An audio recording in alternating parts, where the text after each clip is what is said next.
Assalamualaikum warahmatullahi wabarakatuh. Selamat pagi soleh semua. Alhamdulillah pada hari ini kita dapat berjumpa lagi meski melalui video pembelajaran dari Ustadz. Nah, sebelum memulai pembelajaran pada hari ini, marilah kita bersama-sama berdoa. Isti'adah dan khusyu'an doaan.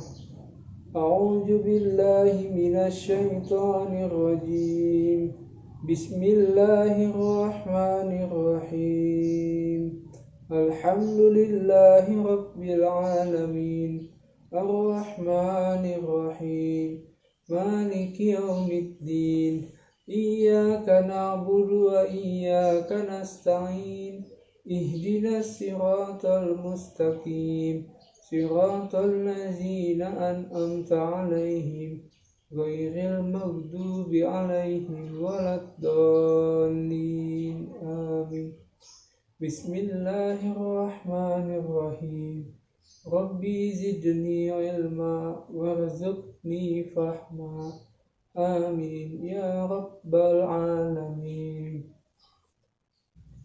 Nah, semoga dengan berdoa tadi kita dapat melakukan pembelajaran pada hari ini dengan lancar dan mendapat keberkahan dari Allah Subhanahu wa taala. Oke, soleh semua, Ustadz mau tanya dulu nih. Apa kabar soleh semua hari ini? Alhamdulillah, luar biasa belajar tematik Allahu Akbar. Alhamdulillah, kabar soleh semua baik-baik semua.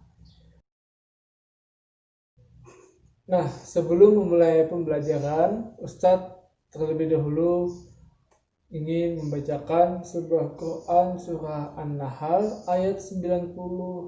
Allah Subhanahu wa taala berfirman, A'udzu billahi minasyaitonir rajim. Bismillahirrahmanirrahim. Innallaha ya'muru bil 'adli wal ihsani wa ita'i dzil qurba wa yanha 'anil fahsya'i wal munkari wal baghi ya'izukum la'allakum tadhakkarun. Shadaqallahul azim, yang artinya adalah sesungguhnya Allah menyuruh kamu berlaku adil dan berbuat kebaikan, memberi kepada kaum kerabat, dan Allah melarang kita dari perbuatan keji, kemungkaran, dan permusuhan. Dia memberi pengajaran kepadamu agar kamu dapat mengambil pelajaran. Nah, ayat yang Ustadz bacakan tadi adalah ayat yang mengandung makna bahwa kita harus bersikap adil dan berbuat kebaikan kepada semua orang. Dan juga kita dilarang oleh Allah Subhanahu wa taala untuk melakukan perbuatan keji, kemungkaran, dan permusuhan di antara sesama. Nah, sekarang di samping Ustadz ada sebuah gambar Pancasila. Masih ingat apa itu Pancasila? Ya, betul. Pancasila adalah merupakan dasar negara kita. Pancasila dipakai sebagai pedoman kehidupan berbangsa dan bernegara bagi seluruh rakyat Indonesia. Nah, yang pertama adalah ketuhanan yang Maha Esa. Lambangnya adalah bintang. Yang kedua, kemanusiaan yang adil dan beradab. Lambangnya adalah rantai. Yang ketiga, persatuan Indonesia. Lambangnya adalah sebuah pohon beringin. Yang keempat, kerakyatan yang dipimpin oleh hikmat kebijaksanaan dalam permusyawaratan perwakilan dengan lambang kepala banteng. Yang kelima adalah keadilan sosial bagi seluruh rakyat Indonesia, yang mana lambangnya adalah sebuah padi dan kapas. Nah, sesuai yang Ustadz bacakan tadi adalah Quran surah An-Nahl ayat 90, yang mana maknanya adalah Allah menyuruh kita untuk berbuat adil, baik kepada semua orang, dan jangan melakukan perbuatan yang keji, kemungkaran, dan permusuhan. Nah, ini adalah berhubungan dengan sila kedua Pancasila, yang mana bunyinya adalah kemanusiaan yang adil dan beradab dengan lambang yaitu rantai. Yang artinya adalah yang pertama, setiap manusia setara dan sejajar, tidak ada yang ditinggikan. Yang kedua, beradab dalam rasa, pikiran, dan tindakan. Jadi soleh semua sebelum bertindak itu harus dipikirkan dulu agar tidak merugikan orang lain. Yang ketiga adalah anti penjajahan. Nah, anti penjajahan adalah sesuai dengan Quran Surah An-Nahl 90, kita dilarang adanya permusuhan di antara sesama. Nah, dari itu maka adalah artinya anti penjajahan. Yang keempat, mengutamakan kebenaran dan keadilan. Sekarang coba soleh semua buka buku temanya pada halaman 76 dan 77. Silakan baca cerita hebatnya dokter kami. Baik, Ustadz beri waktu selama 5 menit untuk membacanya.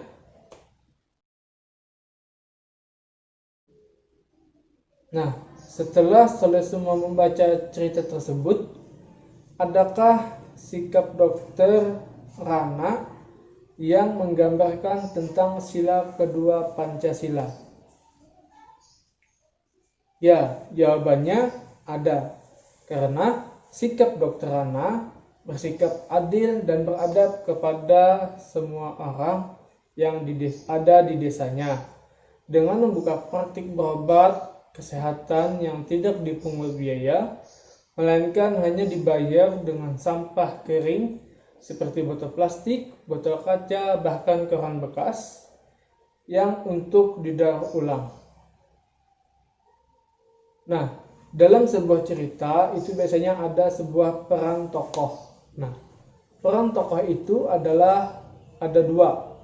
Yang pertama protagonis, yang kedua antagonis. Protagonis adalah tokoh yang wataknya disukai oleh pembacanya. Biasanya watak tokoh semacam ini adalah watak yang baik dan positif, seperti dermawan, baik hati, rendah hati, cerdik, pandai, dan setia kawan. Nah, yang kedua adalah tokoh antagonis. Adalah tokoh yang wataknya dibenci oleh pembacanya. Tokoh ini biasanya digambarkan sebagai tokoh yang berwatak buruk atau negatif, seperti pendendam, culas, pembohong, menghalalkan segala cara, dan suka iri, pamer, atau terlalu berambisius. Nah, setelah selesai semua tadi sudah membaca cerita hebatnya dokter kami, Ustadz mau bertanya kepada soleh semua, bagaimana sih peran si dokter Rana tersebut? Protagoniskah atau antagoniskah? Ya, betul. Tokoh si dokter Rana adalah sikapnya baik hati dan tidak sombong, maka dapat disebutkan tokoh si dokter Rana adalah sebagai protagonis, yang mana letaknya adalah baik atau positif.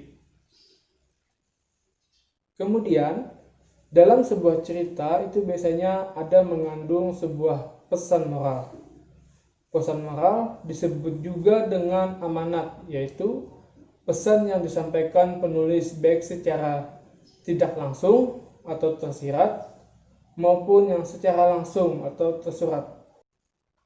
Dalam cerita hebatnya dokter kami yang sudah soleh baca semua, adakah pesan moral yang terkandung?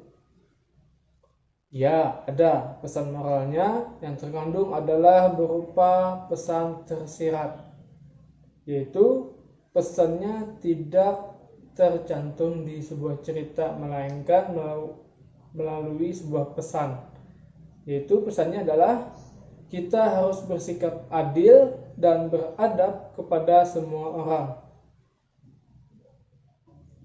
Nah, baik saudara semua, Ustadz minta buka bukunya kembali pada halaman 53. Silakan soleh baca cerita tersebut tentang ayahku seorang nelayan. Ustadz beri waktu selama 5 menit untuk membacanya. Nah, di cerita tersebut dijelaskan bahwa ada kapal nelayan yang besar yang menggunakan bom atau bahan peledak untuk menangkap ikan. Seperti gambar berikut, ada yang menggunakan bom dan ada yang menggunakan jaring atau pukat harimau. Gambar kedua ini adalah sama akan menimbulkan dampak negatif untuk kelestarian alam di laut.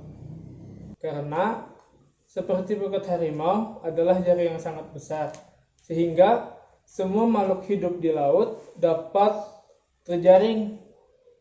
Nah, sedangkan bom, bahan peledak, adalah cara penangkapan ikan dengan bahan peledak. Cara itu dapat menyebabkan hancurnya terumbu karang dan habitat ikan, sehingga ikan-ikan di laut tidak dapat berkembang biak lagi karena habitatnya sudah hancur oleh bom bahan peledak tadi. Nah, berhubungan dengan pekerja seorang nelayan, Ustadz mau bertanya, nelayan adalah termasuk pekerjaan yang menghasilkan barang atau pekerjaan yang menghasilkan jasa?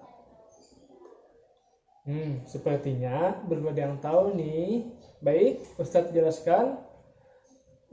Pekerjaan itu ada 2 jenis, yaitu pekerjaan yang menghasilkan barang dan pekerjaan yang menghasilkan jasa. Pekerjaan yang menghasilkan barang adalah pekerjaan yang menghasilkan sesuatu barang yang bisa digunakan oleh orang lain, misalkan pembuat makanan atau yang disebut sebagai koki atau chef. Dan ada juga petani, nelayan, peternak, dan pengrajin. Nah, itu adalah termasuk pekerjaan yang menghasilkan barang. Nah, sedangkan pekerjaan yang menghasilkan jasa adalah sesuatu pekerjaan yang pelayanannya yang bisa dinikmati oleh orang lain. Pekerjaan ini tidak menghasilkan barang, misalkan seperti guru, petugas kebersihan, dokter, tukang cukur rambut, polisi, dan sopir.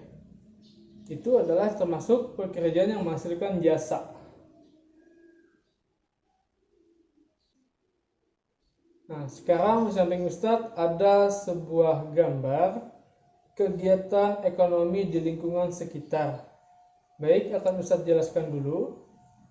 Dari gambar yang di atas, dimulai dari seorang nelayan dengan hasil tangkapan ikannya dijual ke pedagang ikan di pelanggan ikan. Dari tempat pelanggan itulah dikirimkan ke pasar. Nah, di pasar itu akhirnya dibeli oleh konsumen atau pembeli. Kemudian konsumen tersebut memasak ikannya di rumah dan kemudian dimakan untuk lauk makan. Nah, itu adalah sebuah kegiatan ekonomi di sekitar lingkungan kita. Nah, sekarang Ustadz akan membahas soal SBDP, yaitu tentang seni rupa 3 dimensi. Seni rupa 3 dimensi adalah sebuah karya seni rupa yang memiliki 3 ukuran atau sisi atau memiliki ruang, ketiga berupa kedalaman. Berbeda dengan karya 2 dimensi yang hanya memiliki panjang dan lebar saja. Berikut simak contoh gambar 3 dimensi.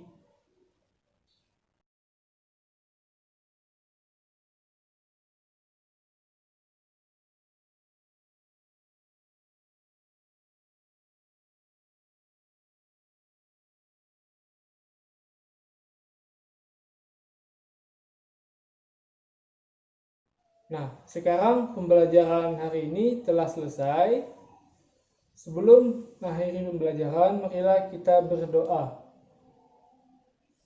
istiqdadan, khusyu'an, doaan. A'udzu billahi minasyaitonir rajim. Bismillahirrahmanirrahim. Subhanakallahumma bihamdika asyhadu an la ilaha illa anta wa astaghfiruka wa atubu ilaik. Walhamdulillahi rabbil alamin. Alhamdulillah, pembelajaran kita telah selesai. Ustaz akhiri. Wassalamualaikum warahmatullahi wabarakatuh.